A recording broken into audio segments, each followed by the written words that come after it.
Et comme chaque samedi, c'est Sylvie Le Calvez qui vient de nous rejoindre du magazine Village. Bonjour Sylvie. Bonjour Francis. Alors, comme chaque samedi, évidemment, on découvre des initiatives innovantes, rurales, toujours intéressantes. Mais là, on va aller dans un port de pêche. On part en Bretagne, direction le Finistère, sur un bateau.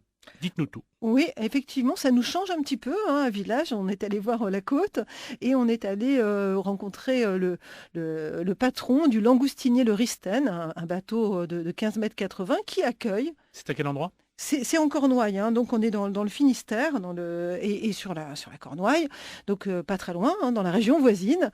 Et sur ce langoustinier, le patron de pêche accueille un ou deux passagers qui viennent découvrir ce que c'est que le métier Des de pêcheur. touristes, donc. C'est ce qu'on Des appelle le touristes. Oui, le pescatourisme. pescatourisme, c'est un mot qui vient d'Italie. C'est voilà, pesca le poisson, pescatourisme.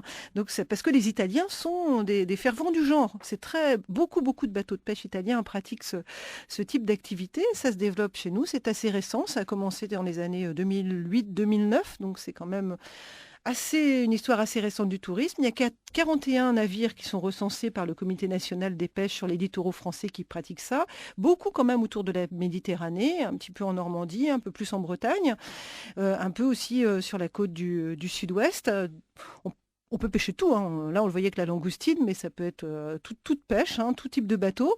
C'est pas pour autant simple. Oui, c'est ce que j'allais vous dire. Ça doit être compliqué quand même Bah, d'accueillir des touristes sur son bateau de pêche. C'est ça, en termes d'assurance, il faut bien prévoir. Il y a aussi des normes de sécurité, il y a des aménagements à réaliser pour accueillir les passagers, la hauteur des garde-corps. À chaque fois qu'on sort avec des touristes, il faut le signaler aux affaires maritimes, dire voilà, aux autorités, il faut dire voilà, on sort avec tel et tel passager, avec son identité, enfin, pas si passer par-dessus bord, on ne va pas imaginer le pire.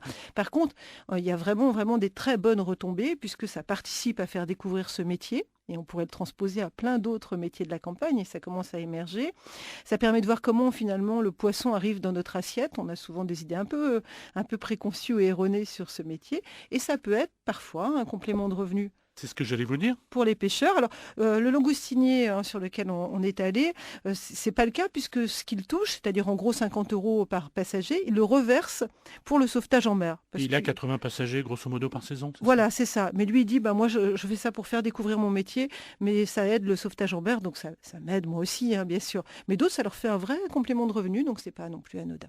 Et transposable, on va dire, à beaucoup d'autres métiers et beaucoup d'autres régions. Tout à fait. Alors, bien sûr, pour d'autres métiers autour de la pêche, mais on commence à voir aussi se développer ce système autour de métiers de l'artisanat ou de métiers de l'agriculture. Bienvenue sur mon bateau, c'est dans le Finistère et c'est aussi dans le numéro 123 du magazine Village. Merci Sylvie Le Calvez pour cette découverte et puis à la semaine prochaine. À la semaine prochaine.